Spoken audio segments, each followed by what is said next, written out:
Back miss England మిల్లా Maggi చేసిన ఆరోపణల్ని ప్రభుత్వ special chief secretary Jayesh Ranjan ఖండించారు. ఈవెంట్పై వస్తున్న ఆరోపణలపై మహాన్యూస్ అడిగిన ప్రశ్నలకి ఆయన రుసరుసలాడారు.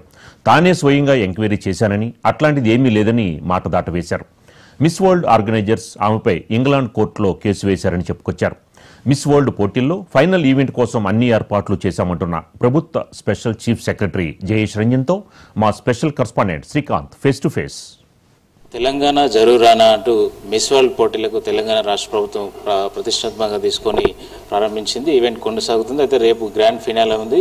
దీనికి సంబంధించి రాష్ట్ర ప్రభుత్వం ఎలాంటి ఏర్పాట్లు చేసింది, ఈ నెల 10న ప్రారంభమైనప్పటి నుంచి ప్రభుత్వం ఎలా ఈ కంటెస్టెంట్స్కి కానీ వివిధ దేశాల నుంచి వచ్చిన వారికి ఈవెంట్ ఎలా జరుగుతుందనే దాని మీద దీనిపై మనతో మాట్లాడడానికి special chief secretary Jayesh Ranjan గారు ఉన్నారు. సార్, మిస్ వరల్డ్ ఈవెంట్ను అత్యంత ప్రతిష్టాత్మకంగా తీసుకున్నారు. తెలంగాణ జరూరానా అంటూ నినాదంతో వెళ్తున్నారు. ఈవెంట్ ఎలా జరుగుతుందో, రేపు గ్రాండ్ ఫినాలే ఉంది, ఎలాంటి ఏర్పాట్లు చేశారు? సో ఈ 3 వారాల నుంచి నడుస్తున్నటువంటి కార్యక్రమం రేపు ఫైనల్స్తో కంక్లూడ్ అవుతుంది. సాయంత్రం 6 గంటల నుంచి 9:30 వరకు ఇది హైటెక్స్ ఆవరణలో జరిగే కార్యక్రమం. ఇది ఆ హాల్లో 3500 మంది ప్రేక్షకులకి అక్కడ ఆహ్వానించే అన్ని ప్రక్రియలు, అన్ని ఏర్పాట్లు పూర్తి అవుతున్నాయి. తర్వాత గతంలో మనకు తెలుసు, హెచ్ఐసిసిలో హైటెక్స్లో ఏదైనా భారీ కార్యక్రమం జరుగుతూ ఉంటే ట్రాఫిక్ రద్దీ, తర్వాత పార్కింగ్ ఇబ్బంది, ఇట్లాంటి గతంలో కొన్ని చూసి ఉన్నాము. ఈసారి అట్లాంటివి ఏమీ లేకుండా అందరూ సౌకర్యంగా లోపలికి రావడం, దగ్గరలో వాళ్ళకి పార్కింగ్ ఉండడం, సీటింగ్ చాలా క్లియర్గా ఉండడం, అక్కడ అన్ని తాగే నీళ్ళు, మిగతా అన్ని టాయిలెట్స్ అన్ని పద్ధతిగా చేస్తున్నాము. తర్వాత ఇది ఫైనల్స్ ఉంది అండ్ 120 దేశాలకి దీన్ని లైవ్ టెలికాస్ట్ చేస్తారు. సో ఆ టెలికాస్ట్ కోసం కావాల్సిన సెట్ అరేంజ్మెంట్స్, కెమెరాస్ అవన్నీ కూడా చాలా పద్ధతిగా పకడ్బందీగా జరుగుతూ ఉంది. సో ఖచ్చితంగా ఒక ఘనంగా ఈ ఫైనల్స్ని రేపు ఏర్పాటు చేయబోతున్నాం. సార్, మొత్తం ఎన్ని దేశాల నుంచి కంటెస్టెంట్లు వచ్చారు? ఇటు దీని అంటే ఈ ఫైనల్ చేరుకోవాలంటే ఇది ప్రక్రియ ఎట్లా ఉంటుంది? ఇది మొత్తం 109 దేశాల నుంచి పార్టిసిపెంట్స్ వచ్చారు అండ్ ఇప్పుడు వరకు క్వార్టర్ ఫైనల్స్ వరకు వాళ్ళది పూర్తి అయినాయి.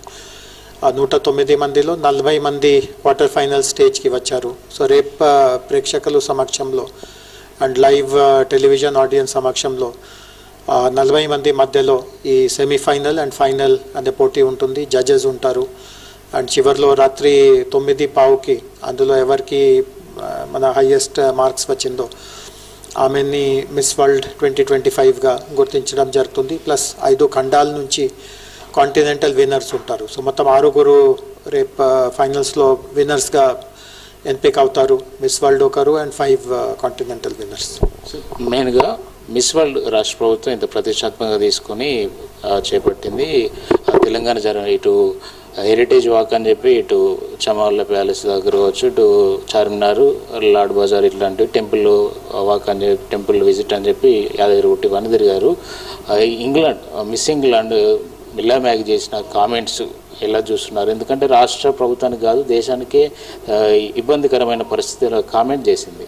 అంటే ఆమె చేసిన కామెంట్స్ మీద ఇప్పటివరకు రెస్పాండ్ అవ్వలేదు. ఎలా అంటే ఇది నిజంగానే అట్లా జరిగిందా?